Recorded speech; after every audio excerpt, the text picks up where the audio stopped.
Queridos, nestes últimos dias, Deus tem colocado no meu coração uma palavra para eu compartilhar com os casais, com as famílias, com as igrejas por onde eu passo.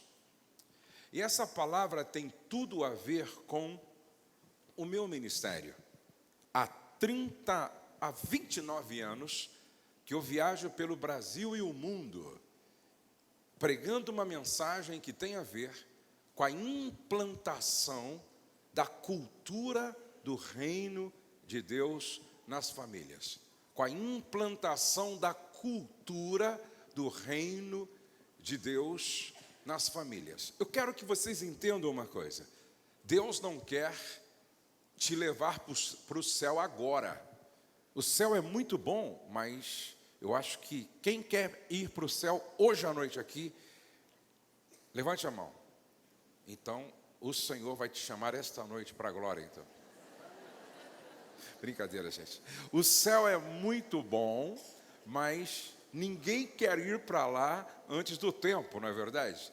Se Deus não quer me levar para o céu agora, Ele quer trazer o céu para a minha vida agora. Ele quer trazer o céu para a minha casa agora. A vontade de Deus é que a sua casa seja uma extensão do céu. A vontade de Deus é que a sua casa viva essa experiência celestial. A vontade de Deus é que eu carregue dentro de mim essa realidade celestial. Esta é a vontade de Deus. Agora, é interessante que Deus tem falado comigo sobre isso a partir dos pais. A partir dos pais. E quando eu falo de paternidade, isso tem a ver com todos aqui. Tem a ver com todos aqui. Sabe por quê? Preste atenção nisso. Quando eu e a Rose, nós fomos adotar o nosso filho Pedro Henrique, a Rose já tinha adotado o Pedro bem antes de mim no seu coração. E sempre que você vai tomar uma decisão tão radical como essa, de adotar uma criança que está na barriga da mãe ainda, surgem os profetas do caos, não é verdade? Você é louca, eu conheço um casal que adotou e não deu certo. Eu conheço uma família que adotou e foi um problema. Eu conheço uma história. Aparecem assim os profetas do caos. Agora preste atenção. Você já ouviu falar de uma criança que nasceu fumando maconha, sim ou não? Você já ouviu falar de uma criança que nasceu cheirando cocaína, sim ou não? Você já ouviu falar de uma criança que nasceu assaltando banco, sim ou não? Sabe por quê? Filho não vem pronto. Cada filho é o resultado do trabalho dos pais. Cada filho é o resultado do trabalho que os pais estão fazendo. Agora escute isso. Eu, Josué Gonçalves, com 56 anos de idade, eu sou o resultado do trabalho que os meus pais fizeram. Você, mulher, é o resultado do trabalho que os seus pais fizeram. Você, homem, é o resultado do trabalho que os seus pais fizeram. Cada um de nós aqui somos o resultado do trabalho dos nossos pais. Filhos não vêm prontos, eles são construídos. Mas eu gostaria que você guardasse isso, por favor. Repete comigo assim: cada filho é uma promessa. Cada filho é uma missão. Cada filho é uma flecha. Cada filho é uma ovelha. Será que vocês guardaram? Cada filho é uma promessa. Cada filho é uma missão. Cada filho é uma flecha. E cada filho é uma, só as mulheres. Cada filho é uma. Cada filho é uma. Cada filho é uma. Cada filho é uma. Nota 6,5 para as irmãs. Vamos ver os homens se ganham uma nota melhor. Vamos lá. Cada filho é uma promessa. Cada filho é uma missão. Cada filho é uma promessa. Cada filho é uma ovelha. Aí, irmã, os homens continuam liderando, e tem que liderar mesmo, na verdade. Mas para guardar mesmo, isso aqui é pedagógico, vamos lá, todos juntos, bem forte. Cada filho é uma promessa. Cada filho é uma missão. Cada filho é uma promessa. Cada filho é uma ovelha. Agora preste atenção. O irmão falou aqui, o pastor falou daquela mãe que o marido morreu, ficaram dívidas, os credores vieram para levar os seus 2 filhos como escravos para quitar a dívida. E ela disse: não, eu não negocio herança do Senhor. Eu não negocio valores, eu não negocio filhos, eu não negocio bênção dada por Deus. E porque eu não negocio, eu vou atrás de um milagre. Eu creio em milagre. Na nossa igreja, todo culto, nós terminamos assim, olha, o céu não está em crise, Deus está no controle, nós cremos em milagres e a nossa família está debaixo da graça de Deus. Quem crê em milagre não negocia a herança do Senhor. Quem crê em milagre não negocia o que Deus lhe deu. Quem crê em milagre não negocia promessas do Senhor. Queriam levar os filhos como escravos, mas o gesto dela, a atitude dela, foi como que alguém dizendo assim: olha, eu não gerei escravos, eu gerei promessas. Eu não gerei escravos, eu gerei promessas. Eu tenho uma palavra boa para o teu coração hoje. Não importa onde, como seu filho, sua filha esteja, você não gerou escravo, você gerou promessas, promessas, promessas, promessas. O Douglas, meu filho, é uma promessa. A Letícia é uma promessa. O Pedro é uma promessa. O meu neto Davi é uma promessa. Minha netinha Luísa é uma promessa. O meu netinho Joaquim é uma promessa. Eu sou uma promessa que gerei promessas para a glória do nome do Senhor. Então presta atenção. O seu filho não nasceu para ser escravo. Mas pastor, ele é um problema. Não, ele não é um problema. Ele está vivendo um problema, mas ele é a herança do Senhor. Mude essa forma de pensar. Sua filha não é um problema, ela está vivendo um problema, uma fase difícil, porque a minha Bíblia diz que os meus filhos são herança do Senhor. E se Deus tem promessa, e eles são promessas, a seu tempo, o milagre vai acontecer, o milagre vai acontecer, o milagre vai acontecer. Se vocês creem, digam amém. Agora diga: cada filho é uma missão. Olha que coisa interessante. Jesus precisa vir ao mundo. E ele não aparece como ermitão no deserto da Judéia. Ele não aparece como extraterrestre lá no deserto da Judéia. Não. Ele nasce dentro de um contexto familiar. Ele é gerado por obra e graça na barriga de uma mulher que faz parte de uma família. Agora, raciocine comigo. Deus, na sua onipotência, na sua onisciência, Deus, como aquele que governa sobre tudo, poderia pensar assim: olha, eu vou, através do meu espírito, fazer uma obra em Maria. Ela vai ficar grávida por obra e graça do Espírito Santo. E esse mesmo Espírito Santo, que vai operar esse milagre na barriga da Maria, eu vou fazer com que ele capacite Maria para criar Jesus sem precisar de homem nenhum, sem precisar de ninguém. Ela vai ser mãe solteira independente. Deus poderia ter pensado assim. Agora veja como o papel do homem dentro de uma família é imprescindível, indispensável, preponderante.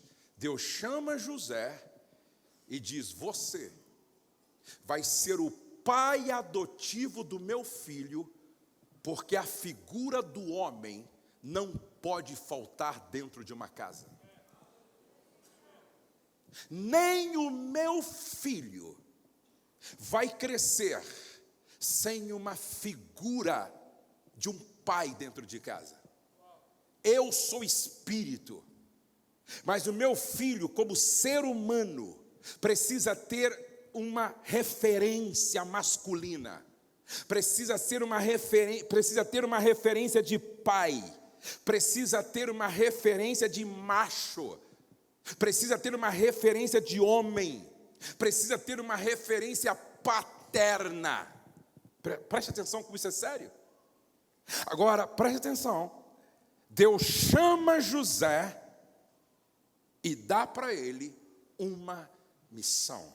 Diga: cada filho, uma missão. Dá para você imaginar a responsabilidade de José? Quem era aquele bebê? Quem era aquela criança? Quem era aquele adolescente? Algumas pessoas pensam que Jesus nasceu pronto. Ah, pastor, Jesus nasceu pronto. Não. Se fosse hoje, Jesus usaria fralda descartável. Como bebê, Jesus daria muito trabalho, como qualquer bebê. Jesus não nasceu pronto. Jesus passou por todos os estágios que um ser humano passa desde o nascimento. Jesus aprendeu a falar. Jesus aprendeu a escrever. Jesus aprendeu.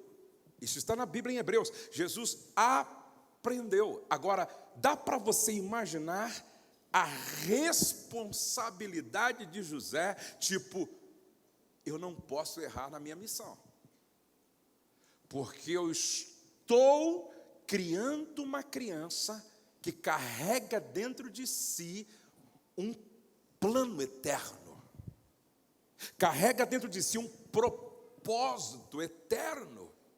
Eu estou educando o Salvador, eu estou criando o Redentor, eu estou criando o Filho de Deus.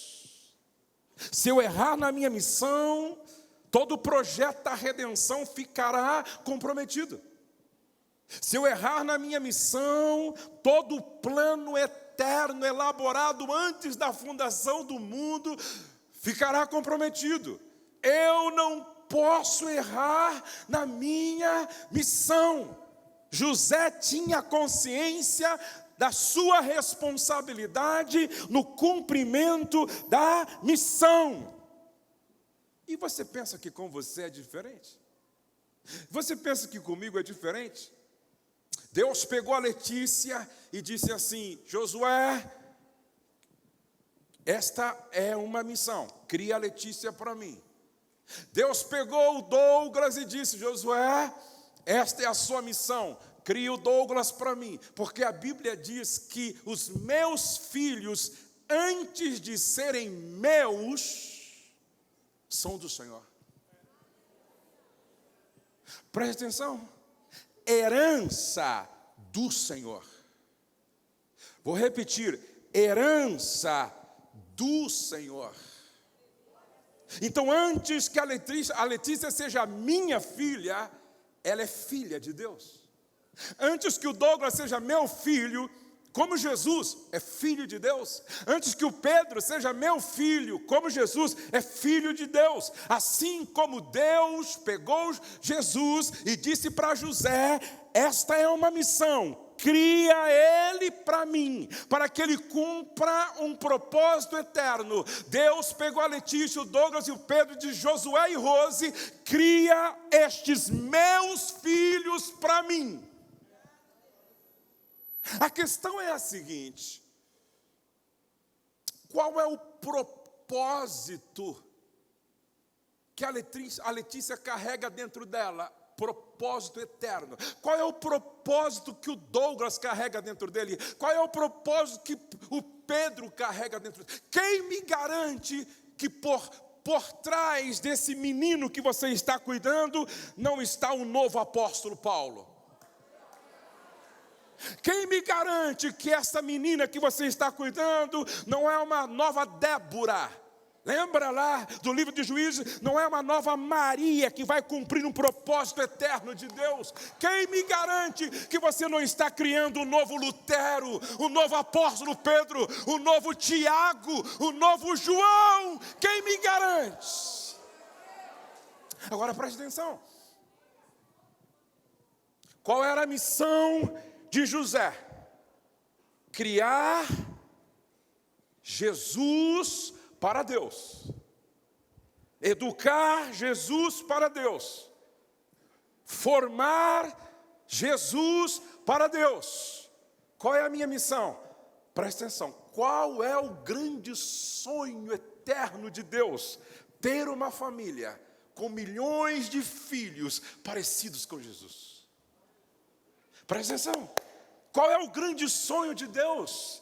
Ter uma grande família, com milhões de filhos, todos parecidos com Jesus, parecidos com Jesus, parecidos com Jesus, parecidos com Jesus, parecidos com Jesus. Se eu perguntasse para Deus, Deus, ok, o Senhor me deu a Letícia para eu educar, o Senhor me deu o Douglas para eu educar, o Senhor me deu o Pedro para eu educar, e todos eles estão aqui para cumprir um propósito que nasceu no teu coração. Então, ó Deus, qual é o propósito final da minha missão? Qual é o propósito final da minha missão com a Letícia, da minha missão com o Douglas, da minha missão com o Pedro? Sabe qual seria a resposta de Deus para mim? Josué, eduque os três de tal forma que todos eles se pareçam com Jesus.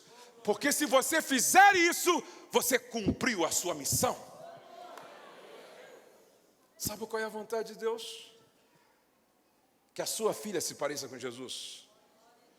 Que o seu filho se pareça com Jesus. Agora vem uma outra pergunta. Ok, então eu tenho que educar os meus filhos para se parecer com Jesus. Então qual é a maneira mais prática? Qual é a melhor maneira para que os meus filhos se pareçam com Jesus? Eu me parecendo com Jesus. A melhor maneira de formar filhos parecidos com Jesus é se parecendo com Jesus. O grande problema é que tem alguns pais que mais se parecem com o diabo. Inclusive tem mãe que chama os filhos de capetinhas. Esses diabinhos. Agora, quem gera um diabo é o quê? Esses capetinhas, quem gera um capeta é o quê?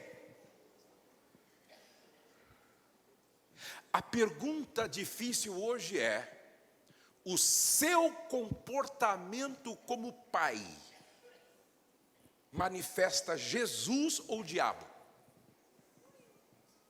O seu comportamento como mãe manifesta Jesus ou o diabo? Que Deus nos ajude a viver de tal forma os valores do Evangelho, ao ponto de os nossos filhos poder dizer: eu vejo Jesus em você, pai.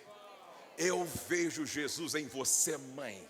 Porque quando os nossos filhos conseguem enxergar Jesus em nós, significa que nós estamos cumprindo bem a nossa missão. Agora, cada filho é uma flecha.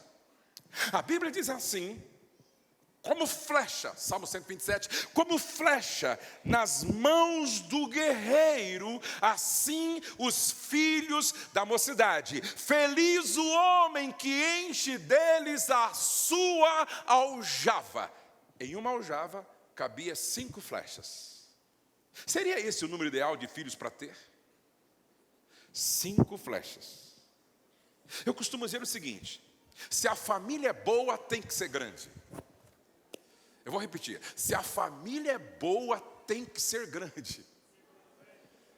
Quem aqui só tem uma flechinha em casa, um filho? Levante a mão assim, por favor. Vamos trabalhar, gente, vamos trabalhar. Falta 4 ainda para encher a aljava. Quantos tem 2 flechinhas em casa? 2 flechinhas, levante a mão assim. Vamos trabalhar, gente. Falta 3 ainda para encher a aljava. Quantos tem aí 3 flechas em casa? Levante a mão. Falta 2 ainda, irmão.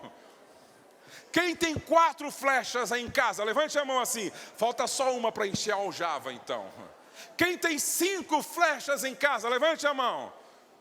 Muito bem. Pelo menos está dentro do Salmo 127, não é? Agora, olha aqui para cá, por favor. Repete isso comigo. Quando a família é boa, tem que ser grande. Os muçulmanos dizem que daqui, 100 anos, eles vão tomar conta da Europa. Sabe por quê? Essa é a forma de pensar deles. Eles têm 2 mulheres, 3 mulheres, 4 mulheres, cada uma tem 7 filhos, 8 filhos. Tem mulher que tem 10 filhos. Eles então geram, adotam os filhos gerados e educam, fazem uma lavagem cerebral desde criança, filho de muçulmano, muçulmaninho. Essa é a filosofia deles.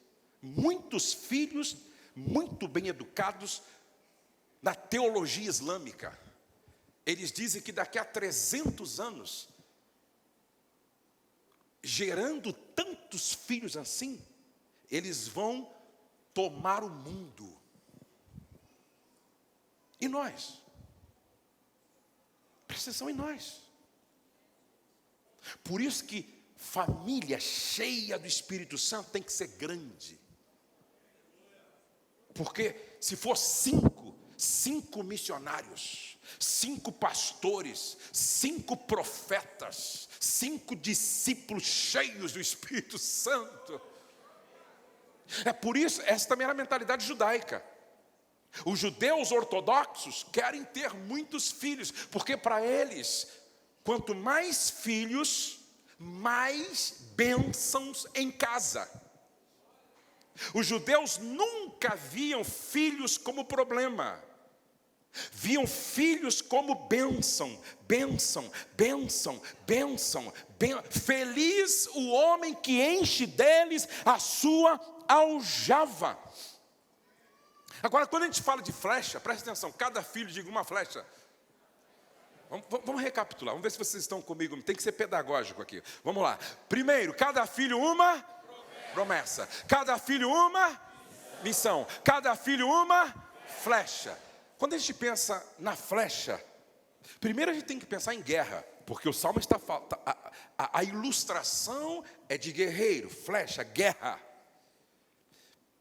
Eu tenho insistido com os pais, esse mundo não é uma Disney World, esse mundo é um campo de batalha. Por isso, cada filho precisa ser treinado como um guerreiro.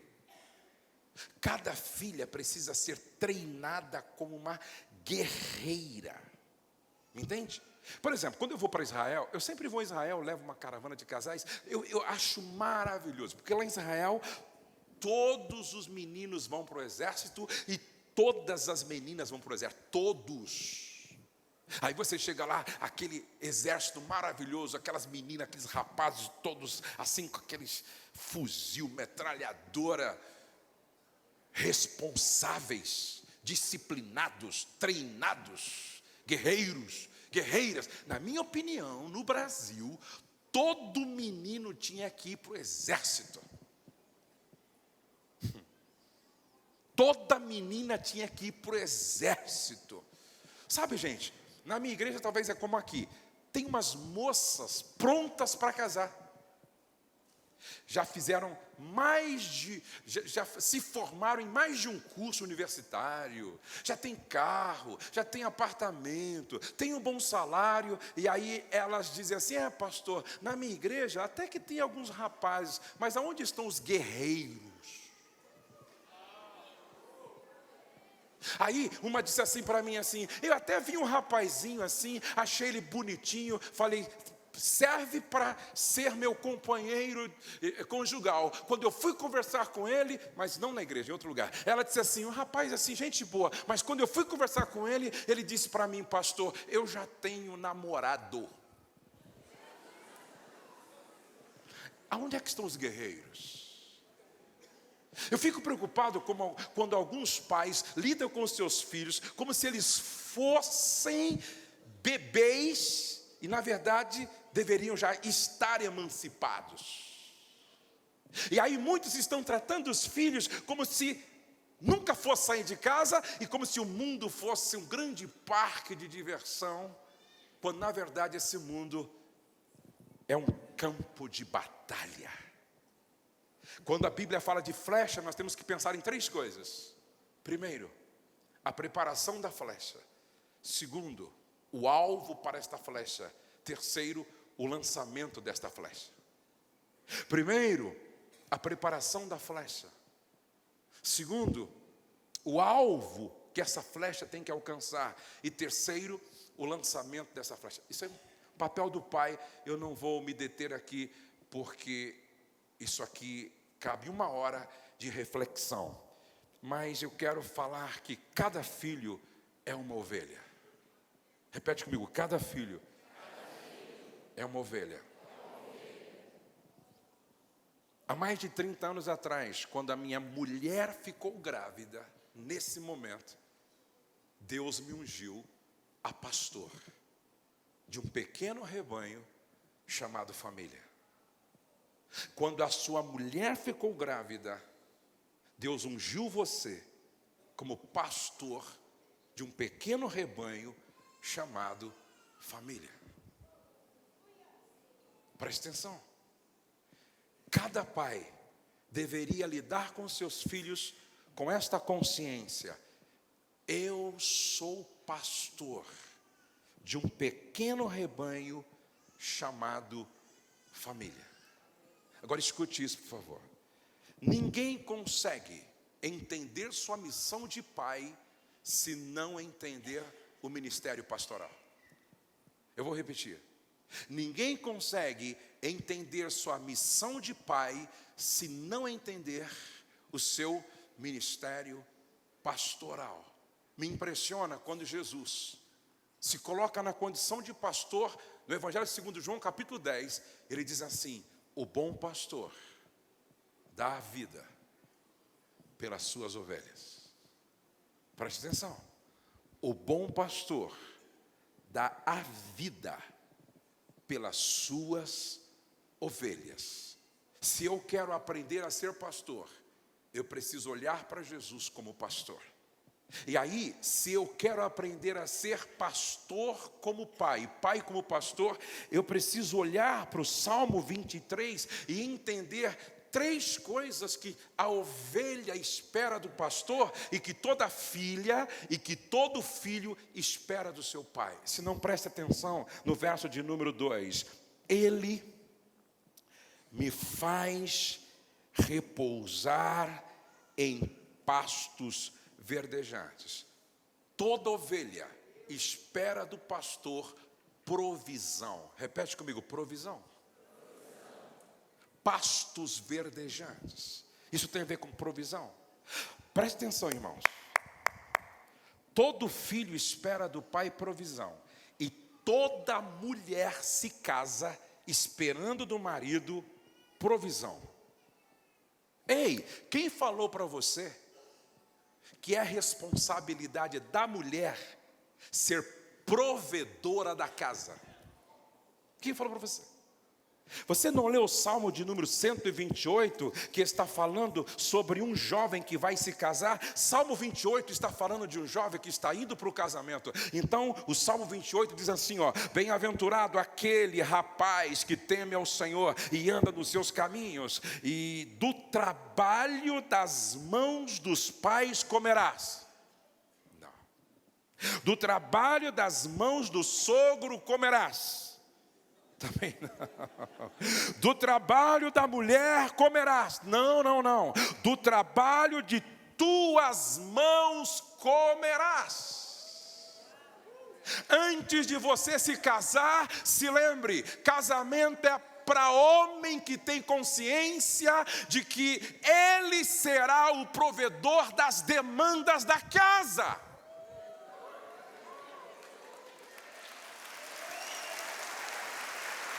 Do trabalho das tuas mãos comerás. Cuidado, menina. Quantas não casaram ainda aí? Levante a mão assim, por favor. Então, cuidado. Essa história de pastor está namorando com um gato. Ele não dá aleluia, mas fala minhau. E eu fico todo arrepiada, pastor. Eu nunca vi um bicho tão preguiçoso que nem o gato. Você já ouviu falar de algum gato guia cego? Você já ouviu falar de algum gato que guarda a casa? Você já viu algum gato ajudando a polícia a descobrir se tem droga na mala? Você já ouviu falar de algum gato que ajudou o pastor a conduzir as ovelhas? Você já ouviu algum gato ajudando aquele cara que fica tocando lá os gados, os bois? Gente, tem hora que fica me perguntando, para que Deus criou o gato? Deve ter um propósito, mas eu não descobri. Meu Deus, explica para mim para que serve o gato, gente. Então, irmã, cuidado com essa história de dizer, ele é um gato, ele é um gato. Pastor, ele não gosta de trabalhar. Mas quando casar, né, pastor? Piora.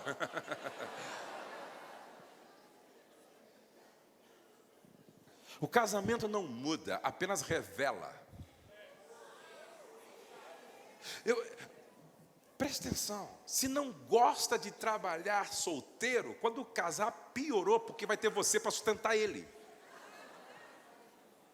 Presta atenção, repete comigo assim, todo filho espera do pai provisão. Repete comigo, toda mulher se casa esperando que o marido seja provedor.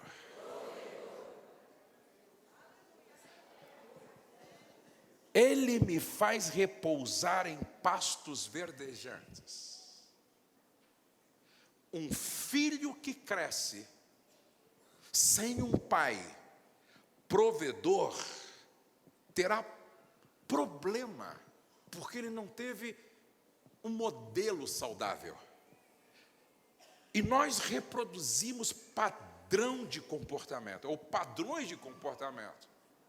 Aí tem alguns pais que dizem assim, eu não sei porque os meus filhos estão reclamando, não é? Lá em casa não falta picanha, não falta alcatra, não falta filé mignon, não falta pão de trigo, de queijo, bolo de cenoura, não falta pão na mesa. Mas preste atenção, provisão material, provisão emocional, provisão espiritual. O pastor da família é aquele que se preocupa com o corpo, que se preocupa com a alma e que se preocupa com o espírito. Aonde é que está o problema? Muitas vezes não falta provisão para o corpo, mas não há provisão para a alma, não há pasto verdejante para o espírito. Se não houver esse equilíbrio, nós vamos continuar perdendo os nossos filhos dentro de casa. Eu estava ministrando em uma cidade no Brasil, e naquele hotel, no intervalo, conversando com o pastor que me convidou, ele disse assim: Josué, aconteceu uma tragédia com o dono desse hotel, que é um dos homens mais ricos do estado. O que foi? A sua filha, de 23 ou 25 anos, ela se tornou uma viciada em cocaína. E Ela foi para uma clínica para ser liberta desse mal.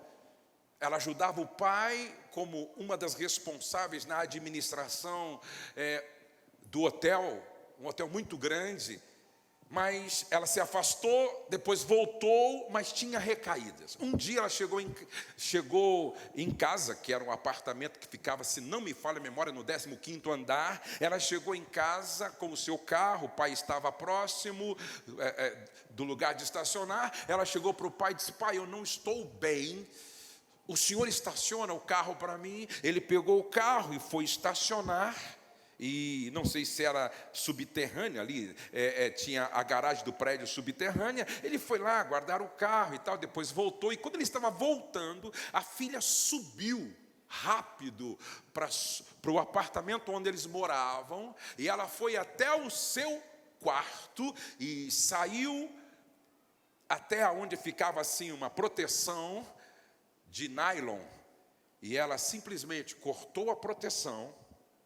E ela se jogou, porque não estava conseguindo vencer a cocaína. Aí ela se jogou, e quando ela cai, o pai estava a 30 metros de distância. Pior, ela caiu sobre algumas coisas pontiagudas. O pai viu o corpo da filha em pedaços. Até hoje esse homem não conseguiu se recuperar. Logo, bem próximo, um casal entra no quarto e encontra um filho de 11 anos enforcado na beliche. Mas a maior tragédia que nós ouvimos falar foi essa que aconteceu em Suzano, quando 2 jovens entram na escola, um com flechas e machadinha, e outro com um revólver. E como que num jogo de videogame, eles saem atirando e matando. E um deles com a machadinha, ao ver já alguns jovens agonizando, outros mortos, ele simplesmente pega a machadinha e começa a bater na cabeça destes que já estavam praticamente mortos. E aí houve uma comoção nacional e uma revolta. Monstrificaram aqueles que atiraram e santificaram os que foram mortos, quando na verdade, tão dignos de misericórdia eram os que atiraram. Porque por trás de um comportamento desse existe uma história. Deixa eu dizer para você, pare de pré-julgar as pessoas. Porque por trás de cada comportamento existe uma história. Uma história que nem sempre eu conheço e uma história que nem sempre você conhece. Sabe qual era o problema desses 2 jovens assassinos? Eles cresceram em uma casa sem pastor. Vou repetir, eles cresceram em uma família sem pastor. Eles cresceram em um ambiente onde não houve as 3 principais coisas que qualquer ser humano precisa desde do ventre, e está no Salmo 23. Primeiro, Salmo 23:2, não houve provisão para eles, não houve provisão. Número 3, refrigera minha alma, guia-me pelas veredas da justiça, por amor do teu nome. Não houve direção, guia-me pelas veredas da justiça. Não houve um pastor guiando, não houve um pastor dirigindo, não houve um pastor guiando pelas veredas da justiça por amor da sua reputação. Não houve. Verso de número 3, no verso número 4 diz assim: ainda que eu ande pelo vale da sombra da morte, não temerei mal algum, porque tu estás comigo, Pai. Tu estás comigo, Pai. Tu estás comigo, Pai. E o teu bordão bordão e o teu cajado me consolam e me protegem. Faltou para eles provisão, faltou para eles direção e faltou para eles proteção por causa da presença. Sabe por quê? Há um número enorme de filhos se perdendo. Sabe por quê? Há um número enorme de meninas ficando grávidas na adolescência. Sabe por quê? Há um número enorme de meninos experimentando depressão, porque falta um pai, pastor, que dá provisão, direção e proteção por causa da presença. A presença do pai é insubstituível na vida dos filhos. Não tem dinheiro que substitua, não tem telefone celular de última geração que substitua, não tem nada que possa substituir a presença do Pai. Ei, ouça isso, nem Deus, onipotente, onisciente, onipresente, deixou Jesus sem proteção, provisão e direção através de José. Nem Deus, quanto mais eu. Se você me pergunta, pastor Josué, por que o Douglas deu certo? Por que a Letícia, sua filha, deu certo? Por que o Pedro está dando certo? Porque eu sempre tive esta consciência. Se Deus me deu uma missão, eu vou ser pastor da minha casa, eu vou ser pastor da minha família, eu vou ser pastor do meu lar, eu vou ser pastor.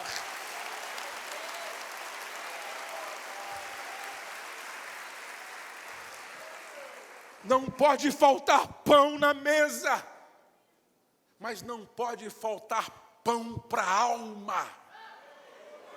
O pão do beijo, o pão do carinho, o pão do abraço, o pão do afeto, o pão do aconchego, o pão da palavra de afirmação, o pão da palavra de bênção. E não pode faltar o pão vivo que desceu do céu, que é a palavra de Deus. Sempre que o Douglas, acho que ele deve ter falado aqui também, o Douglas, ele sempre dá um testemunho. Quem conhece o Douglas, o movimento Jesus Cop aí? Levante a mão assim. O Douglas, esse filho querido que nós temos, ele diz assim: quando eu quis fazer intercâmbio nos Estados Unidos, meu pai patrocinou. Eu voltei dos Estados Unidos, eu quis fazer faculdade de psicologia, meu pai patrocinou. Depois eu quis casar, meu pai me ajudou. Quando eu comprei meu primeiro carro, meu pai me ajudou. Quando eu quis fazer um curso de coaching, meu pai me ajudou. Aí ele diz o seguinte: mas nada se compara ao investimento de tempo que o meu pai fez em mim, fazendo com que eu me fosse um apaixonado pela palavra, um apaixonado pela Bíblia, um amante da palavra. E ele até brinca, quando meu pai chegava em casa, ele nunca me perguntou: quanto você tirou em matemática? A pergunta era: decorou o Salmo 23? Decorou o Salmo 91? Decorou o Salmo 1? Quantos livros tem no Velho Testamento? 67. E no Novo Testamento, se não me falha a memória, 27. 66 e 27. Aí então, agora fala o nome dos livros para o pai. Lá vem Gênesis, Levítico, Número, Deuteronômio, Josué e tal. E no Novo. E eu insistia. Hoje o Douglas é engraçado, gente, que naquela época era fita de VHS, não era? Eu gravava 7 horas de desenhos animados da Bíblia. E ele: pai, quero assistir desenho. Então eu colocava a fita, 7 horas de Arca de Noé, Sansão, apóstolo Paulo. Gente, Isso era tão sério que falava, vai se celebrar na cabeça das crianças. Eu ficava olhando eles assim, assistir. Antes que os desenhos falassem, eles repetiam a fala. Decorou, repetiam a fala. Hoje o Douglas é tão apaixonado pela Bíblia que ele me contou que ele foi numa feira e encontrou uma Bíblia de plástico. E ele comprou para ler a Bíblia tomando banho. Lá no estúdio dele, onde ele grava os vídeos para o YouTube, ele preparou um cenário só com as páginas da Bíblia. Ele pegou uma Bíblia, tirou as páginas e colou em toda a parede. O cara é apaixonado pela Bíblia. E sabe o que ele diz? Dá para ir para o inferno falando inglês fluente, como ele fala. Dá para ir para o inferno como psicólogo. Dá para ir para o inferno como coach. Dá para ir para o inferno casado. Dá para ir para o inferno com carro zero. Mas não dá para ir para o inferno sendo apaixonado pela palavra. Apaixonado pela palavra, apaixonado pela palavra, apaixonado pela palavra, apaixonado pela palavra, apaixonado pela palavra, apaixonado pela palavra.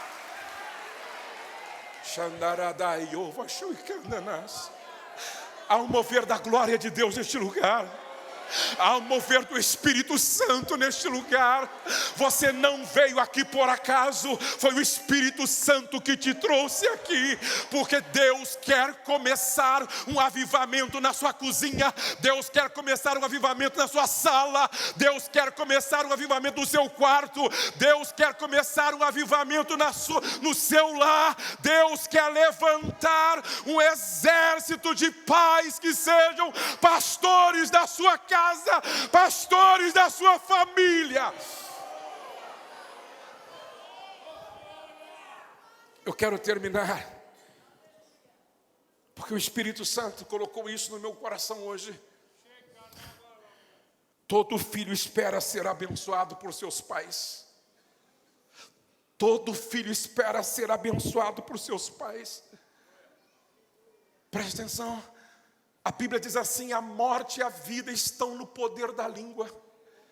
Um pai que tem consciência da sua missão, um pai que tem consciência de que cada filho é uma promessa, um pai que tem consciência que cada filho é uma flecha, um pai que tem consciência que cada filho é uma ovelha, jamais fala uma palavra que tem um peso de uma praga. Jamais. Pastor abençoa e nunca amaldiçoa. Pastor levanta e nunca derruba. Palavras são sementes para tudo na vida. Preste atenção. A nossa autoimagem e autoestima são as lentes através das quais nós enxergamos tudo na vida. Ou seja, o meu sucesso ou o meu fracasso depende de como eu me percebo, de como eu me vejo. Você já parou para pensar como é que Jesus se via? Como ser humano. Como é que Jesus se via? Como alguém que tinha consciência do seu chamado. Como é que Jesus se percebia? Leia os evangelhos. Ele dizia assim, ó: eu sou o pão embolorado. Sim ou não? Eu sou o pão vivo que desceu do céu. Eu sou o caminho, a verdade e a vida. Eu sou o bom pastor. Eu sou a luz do mundo e quem me segue não andará em trevas. Eu sou, escute isso aqui por favor, tudo o que você coloca na frente do eu sou te define. Tudo o que você coloca na frente do eu sou te define. Agora você pensa que a mente de Jesus veio programada com toda essa convicção a respeito de si mesmo? Não. Isso foi plantado pelo Pai. Isso foi plantado tanto por José como por Deus. Tanto pelo seu pai eterno, quanto pelo pai adotivo. O que Jesus falava era o resultado das ministrações de José e do próprio pai. Por isso esse filho se via como: eu sou o pão vivo. Quem foi que te falou isso? Meu pai. Eu sou o caminho, a verdade e a vida. Por que você tem essa certeza? Meu pai me falou. Eu sou o bom pastor que dá a sua vida pelas suas ovelhas. Por que você tem essa consciência? Estive conversando com meu pai. Eu sou aquilo que o meu pai profetizou sobre a minha vida. Sabe por quê, gente? Palavras de um pai desenham o futuro profético de um filho. Palavras de uma mãe desenham o futuro profético de um filho. O que é que você vem falando para o teu filho? O que é que você vem falando para a tua filha? Pai e mãe, o que é que vem sendo profetizado, declarado, afirmado? Algumas palavras que nunca deveriam ser ditas dentro de casa nenhuma. Seu burro, seu besta, seu idiota, sua anta, sua vaca, não vai prestar para nada. Desculpe a expressão, seu merda, nunca! Você é pastor, você é guerreiro com flechas na mão, você tem uma missão de formar filhos parecidos com Jesus. Seus filhos não são isso tudo que eu acabei de dizer, são herança do Senhor.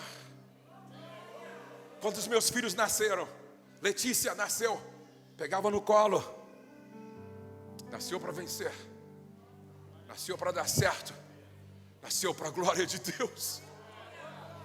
Douglas nasceu para vencer, nasceu para dar certo, nasceu para a glória de Deus.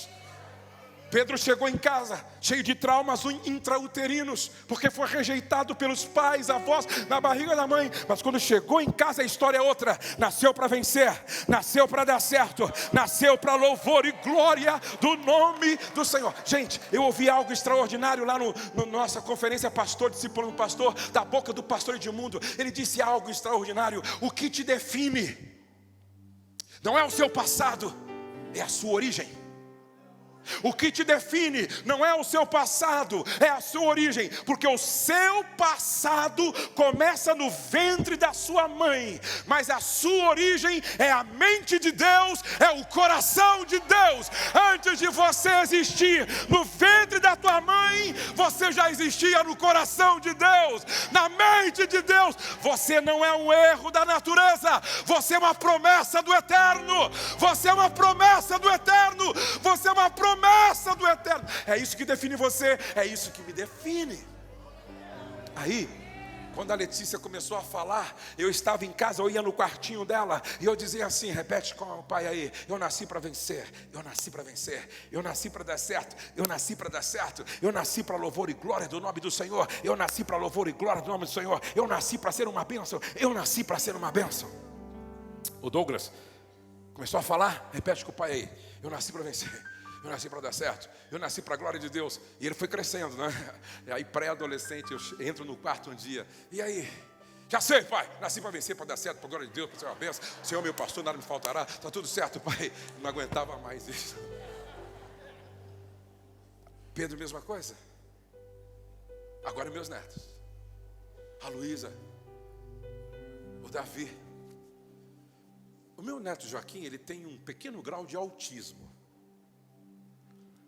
Mas a minha filha inculcou tanto isso na cabeça dele, que eles estavam dormindo comigo esses dias, e eu contei uma história longa, inventei uma história de 6 porquinhos, que depois nem eu sabia o nome de todos, mas então eu levantei, eu contando a história para eles, e aí eu criei uma situação que o porquinho dormiu, sonhou que era uma criança, e a criança dormiu e tal, e aí para eles dormirem. E aí quando o Davi já estava dormindo, a Luísa também. Aí esse que tem um pequeno grau de autismo falou assim: eu vou, só não vai orar não? No escuro. Aí, eu nasci para vencer, eu nasci para ser, ele mesmo, eu nasci para ser campeão. Ele repetindo. Aí outro dia o Davi estava lá em casa, e o Davi: vamos repetir com o vô? Ele jogando assim, não é? Tal. E ele, a Luísa, jogando ou vendo alguma coisa lá no tablet, no celular da avó, do vô. Aí, ô Davi, repete com o vô aí: eu nasci para vencer, Ô vô, você está me atrapalhando, pô. Estou jogando aqui, pô. Davi, seu pai, repetia comigo. Repete aí, eu nasci para vencer, para dar certo, para a glória de Deus. Ele, ô vô, deixa eu terminar aqui. Eu disse, Davi, R$2, Davi, R$2. Ele parou na hora. Nasci para vencer, nasci para dar certo, nasci para louvor e glória do nome do Senhor, nasci para ser uma bênção. Senhor, meu pastor, nada me faltará. Aquele que habita os esconderijos. O que o senhor quer mais, vô? O que o senhor quer mais? R$2, Aí, daqui a pouco a Luísa, ô vô, eu também nasci para vencer, para dar certo. R$2. Por isso que eu declaro, a minha família será poderosa na terra, a minha descendência será poderosa na terra. Desenha o futuro profético dos seus filhos, declarando a bênção sobre eles. Fique de pé, por favor.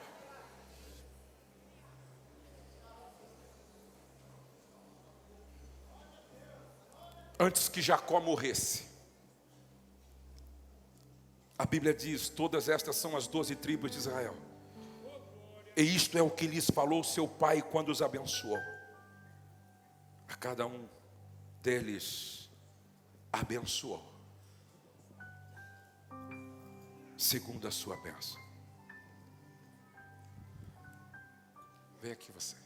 Você vai ser o José hoje aqui. Aí Jacó chamou José. Chamou todos. Um deles, José. José, vem, se ajoelha, por favor. No original, abençoar tem a ver com se prostrar também. Aí Jacó fez assim: o Deus do seu pai ajudará José. O Todo-Poderoso lhe dará bênçãos. Bênçãos do alto céu. Bênçãos de águas que ficam debaixo da terra. Bênçãos de muitos animais e muitos filhos. Bênçãos de cereais e de flores. Bênçãos de montanhas antigas. Coisas deliciosas dos montes eternos. Que todas estas bênçãos estejam sobre a cabeça de José e sobre a testa daquele que foi escolhido entre os seus irmãos. Abençoado significa autorizado a prosperar. Abençoado. Abençoado. Abençoado. Chorabacanda labaxai. Abençoado. Abençoado. Abençoado. Façam todos assim, eu quero abençoar vocês hoje. O Deus de Abraão, Isaque e Jacó te ajudará. O Todo-Poderoso lhe dará bênçãos. Bênçãos do alto céu.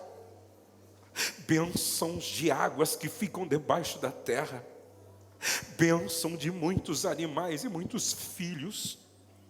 Bênçãos de cereais e de flores. Bênçãos de montanhas antigas. Coisas deliciosas dos montes eternos. Que todas estas bênçãos estejam sobre a tua cabeça. Que todas estas bênçãos estejam sobre a sua família. Que todas estas bênçãos estejam sobre a tua descendência. E eu declaro que a sua descendência será poderosa na terra.